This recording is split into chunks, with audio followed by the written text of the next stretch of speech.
I struggle every day, and now I'm taking care of my mom who's older, being denied simple things like breathing meds. So gas, what are you gonna do? So I don't eat this week because I have to take mom to the doctor's tomorrow. If you could pick one word to describe the economy, your economic situation right now under these conditions, one word to describe that. Desolate.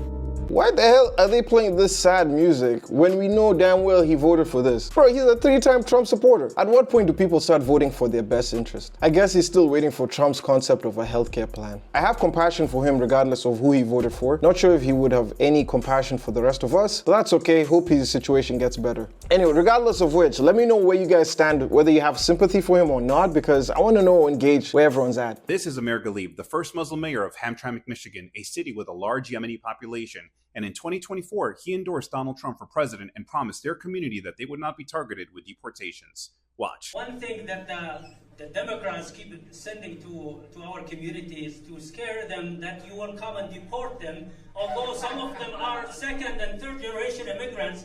So I want you to respond to these accusations and fear delivering to our community. What would you say? Fake news!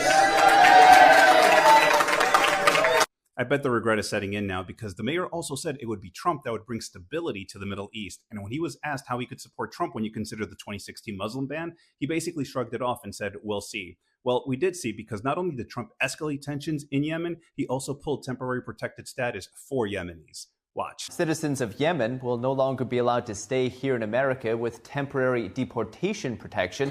The DHS announced today it's ending temporary protected status, or TPS, for Yemen.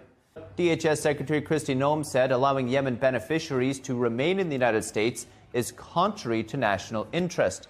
She added, quote, TPS was designed to be temporary, and this administration is returning TPS to its originally temporary intent. Citizens of Yemen who don't have other lawful reasons to be here in the U.S. must leave within 60 days. The DHS warned it will arrest and deport those who remain unlawfully in the United States. Now, the former mayor calls it very unfortunate and says he spoke to multiple highly ranked White House officials and explained the situation to them, but it doesn't seem like they took anything into consideration. And I mean, that tracks. But here's what stood out to me. He doesn't say the policy is wrong. He says Yemenis are just a few thousands compared to the hundreds of thousands from some other countries. That sounds like someone who was confident that his community would be insulated from deportations. It's just like the same situation for the Cubans for Trump. Such idiots. They thought that they were the special ones and they wouldn't get deported, and then look what happened. The amount of times we're going to see more immigrants from different communities get bamboozled by the Trump administration is going to be countless. You're a token immigrant. You're not going to escape that. Once that token's been used, that's it. And because he thought his community will be insulated, he didn't care about any communities who wouldn't be insulated and will be deported because they thought they were special. Now they're getting specially sent back home. They could have avoided all this and listened to us, but nope. They thought cozying up to Trump would protect them. That's not how white supremacy works. I have no sympathy for any person that helped elect him again. Fuck around and find out. Oh my God, y'all turn this into a math equation? Is this hat worth the heartache? To me it is. If that wasn't a condition of my employment, I'd be back to work tomorrow. I miss the kids. Those kids and I had a great relationship. But a complaint from one of Mr. Dave's Bus 73 students about his Make America Great Again hat has brought that relationship to a screeching halt. I get a phone call from my boss at Christ Transportation.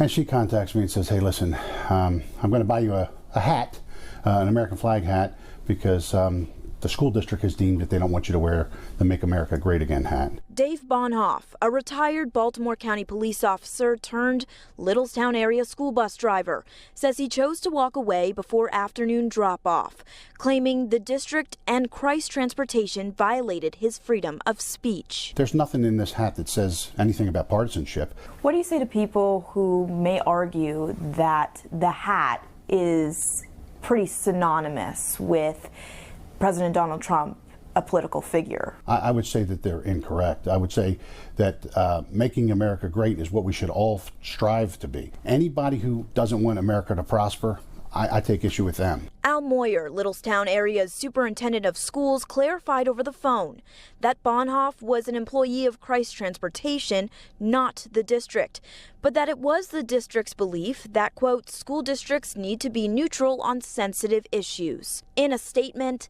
Christ Transportation denied giving Bonhoeff any ultimatums over the hat, but says it does have a dress code policy, which says, quote, any item of apparel with text or graphics deemed inappropriate by management, including political sentiments, are prohibited. I want to be able to express myself. I don't want somebody to tell me, well, my feelings are hurt. You got to take that hat off.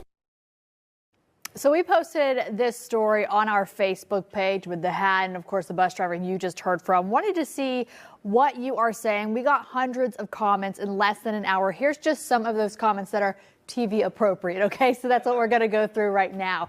Desiree says, no matter your political stance, it should be left at home. So saying ditch the hat, hold your ground. Why is any other hat okay? Lawsuit, Raymond says. Just wear your hat, dude. They can't fire you for it. You just let them win. That's what Terry says. And Leonard, I believe the policy is not derogatory or defensive, saying phrases on shirts or hats. He's citing what he thinks the school policy is. That's a lawsuit, says Kenneth. And Greg, my employee has a dress code. Follow it or find another job. Not about my freedom of speech. It's about my desire to have a job. Of course, more here to read. Bro, you're not paid for your political opinions at work. You're a bus driver. Like, leave that shit at home. But when you care about being MAGA, this is just kind of the backlash that you expect. Unemployed because I love Trump so much. Definitely a new low. What a dumbass and a broke ass now. Imagine losing your job because you prefer the pedophile to employment. It's a political statement that the wearer supports a criminal. Yeah, he shouldn't work around kids. Among the MAGAs, a lack of education is common, leading to a limited understanding of the world around them.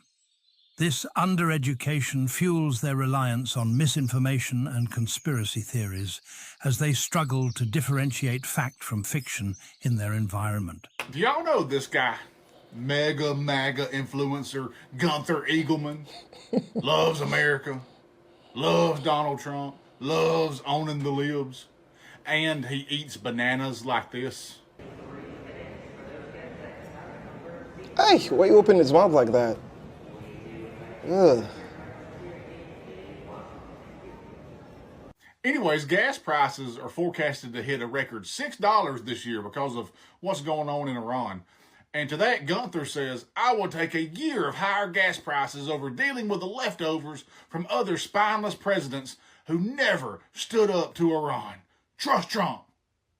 Huh, that's weird. Because a few years ago, he said, I prefer mean tweets and low gas prices over World War III. That's just me. There's always a post highlighting the hypocrisy, showing that the only thing consistent is inconsistency. Joe Biden is not my president. Some of y'all on X are soft. Trump won. He's your president.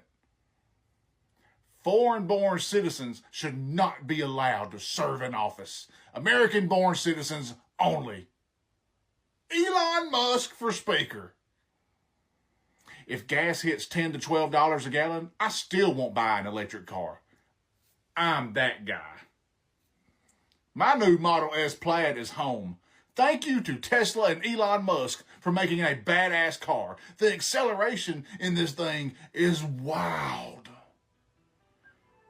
Not as wild as the acceleration MAGA has when changing directions on where they stand. Facts. That f***ing horrid purple tongue is what gets me. It's like an octopus tentacle. Oh, yeah. Gunther is a f***ing joke. Nobody takes that non-working loser seriously. Go around and find out. Hey, Donald Trump, man, he just cost me $179 to fill up my diesel. Gas prices better drop tomorrow. This is to the President of the United States, Donald J. Trump, as a loyal supporter that stood behind you for the last almost 8 to 10 years. So I'm at the point now where I think it's cheaper to go out to dinner. I went to the store tonight and bought a pack of ground beef, a pack of buns, a bag of potatoes, and a bottle of oil. How much do you think that cost me? $50 fucking. I'm gonna tell you what, man, Donald's starting to piss me off a little bit. You ain't got to, well, look, we do not need to have beef with every single person with a heartbeat, brother. I paid $38 for not even a full bag of groceries. So did anybody else just get completely blindsided by the price of diesel right now? Do you think that $30 for this pack of hamburger meat is absolutely ridiculous? If so, give me a follow and leave a comment. I've never in my life spent $60 to fill up a fucking Honda Civic. Look at the screen. That's mine.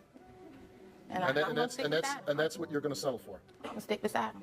Anyway, let me know what your thoughts are about some of these MAGA voters. Some of them who are really seeing the consequences of their actions. Leave your comments down below. I would love to hear what your thoughts are. Now, if it's your first time to the channel, make sure you like, comment, and subscribe. It really does help out the channel. And we're really growing fast, so I appreciate you all for that. Also, if you haven't, check out this video. I'm sure you're going to like these ones as well. But nevertheless, I will see you guys when I see you. Peace.